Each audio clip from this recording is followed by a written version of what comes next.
തുഷ്ടാ പ്രയച്ഛന്തി സമസ്തകാമാൻ ഹോമാവസാനേ ഹുതഭുക് ശ്രീഹരിശ്ച രാജന്മഹൻ മരുതാം ജന്മപുണ്യം ദിദേർവ്രതം ചാവിഹിതം മഹത്തേ.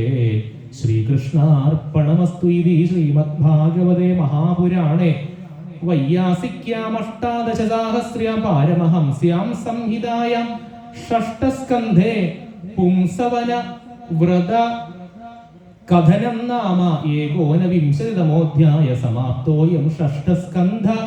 സർവത്ര ഗോവിന്ദ നാമ സങ്കീർത്തനം. ഗോവിന്ദ ഗോവിന്ദ നാരായണ.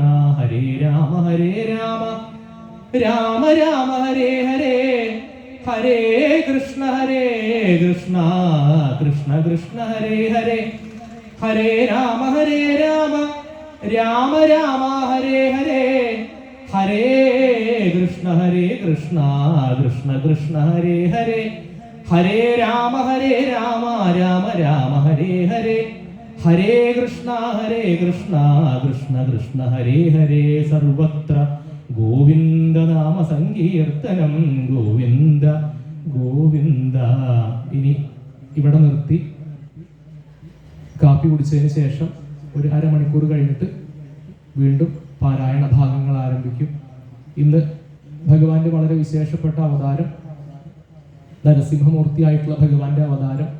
ഭയം, ബാധാദോഷങ്ങൾ, ഉന്മാദം, പേടി, അപസ്മാരം തുടങ്ങിയിട്ടുള്ള ഏതൊക്കെ തരത്തിൽ ശത്രുദോഷങ്ങൾ, ശത്രുതാദോഷങ്ങളൊക്കെ ഉണ്ടെങ്കിലും, ഏത് തരത്തിലുള്ള വിഷമങ്ങൾ ഉണ്ടെങ്കിലും നരസിംഹമൂർത്തിയുടെ അവതാര സമയത്ത് ഭഗവാനോട് പ്രാർത്ഥിക്കുക, പറ നിറയ്ക്കുക, ചുവന്ന പട്ട് സമർപ്പിക്കുക, ചെമ്പരുത്തി മാല ചാർത്തുക, മാല സമർപ്പിക്കുക ഭഗവാന്. എന്തെങ്കിലും വസ്തുക്കൾ ഭഗവാന് സമർപ്പിക്കുക.